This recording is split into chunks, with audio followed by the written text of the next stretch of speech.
পাকিস্তানের রাজধানী ইসলামাবাদে একটি শিয়া মসজিদে ভয়াবহ আত্মঘাতী বোমা হামলার ঘটনা দেখা গেছে।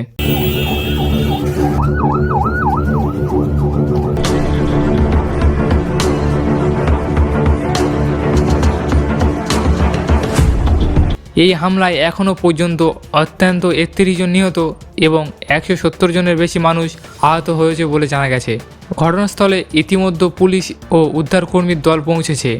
হামলার পর পরিস্থিতি সামাল দিতে স্থানীয় সব হাসপাতালে জরুরি অবস্থায় ঘোষণা করা হয়েছে। প্রথমেই বলা দরকার, শুক্রবার হওয়া আজ ছিল জুম্মার নামাজ। এই দিনে সাধারণত মসজিদে মানুষের উপস্থিতি বেশ থাকে। এই হামলাটি ঘটে ইসলামাবাদের উপকণ্ঠে, তবে তা এখনও রাজধানী অঞ্চলে আওতাভুক্ত। হামলাটি হয় একটি শিয়া মসজিদের বাইরে, যেটি স্থানীয়ভাবে ইমাম বর্গা নামে পরিচিত। আত্মঘাতী হামলাকারী মসজিদের ভেতরে প্রবেশ করার চেষ্টা করেছিল, কিন্তু নিরাপত্তার কারণে তাকে বাইরে থামানো হয়।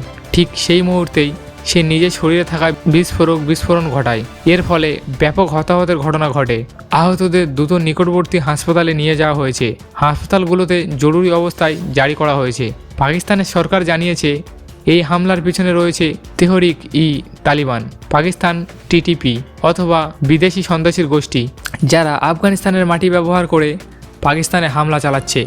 মৃতের সংখ্যা আরও বাড়তে পারে বলে আশঙ্কা করা হচ্ছে, কারণ আহতদের অনেকের অবস্থা গুরুতর। সম্প্রতি মাসগুলোতে নৃশংসতা বেড়েছে, বিশেষ করে বেলুচিস্তানের সামরিক অভিযানের পর। বর্তমানে পাকিস্তানের সামগ্রিক নিরাপত্তার পরিস্থিতি কেমন? বর্তমানে নিরাপত্তার পরিস্থিতি অত্যন্ত নাজুক। সম্প্রতি সময়ে পাকিস্তান ও আফগানিস্তান সীমান্তে সংঘর্ষ হয়েছে। পাকিস্তানের সরকার আফগানিস্তান তালিবান কর্তৃপক্ষকে বারবার জানিয়ে আসছে এসব সন্ত্রাসী গোষ্ঠীকে নিয়ন্ত্রণে আনে। পাকিস্তানের গোয়েন্দা সংস্থা দাবি করে এই গোষ্ঠীগুলোর নিরাপদ আশ্রয়স্থল আফগানিস্তানে রয়েছে। তারা যুক্তরাষ্ট্রে রেখে যাওয়া আধুনিক অস্ত্র ব্যবহার করেছে। পাকিস্তান আফগানিস্তান সীমান্তে প্রায় 2600 কিলোমিটার দীর্ঘ এবং এটি অত্যন্ত দুর্গম ও খোলা সীমান্ত। আফগানিস্তানে আশ্রয় নিয়ে পাকিস্তানে হামলা চালিয়ে আবার ফিরে যাচ্ছে।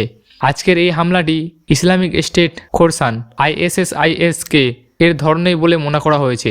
এই গোষ্ঠী অতীতেও পাকিস্তান ও আফগানিস্তানের ধারাবাহিক শিয়া মুসলিমদের লক্ষ্য করে হামলা চালিয়েছে। আজকের এই পর্যন্ত, দেখা হবে অন্য কোনো ভিডিওতে।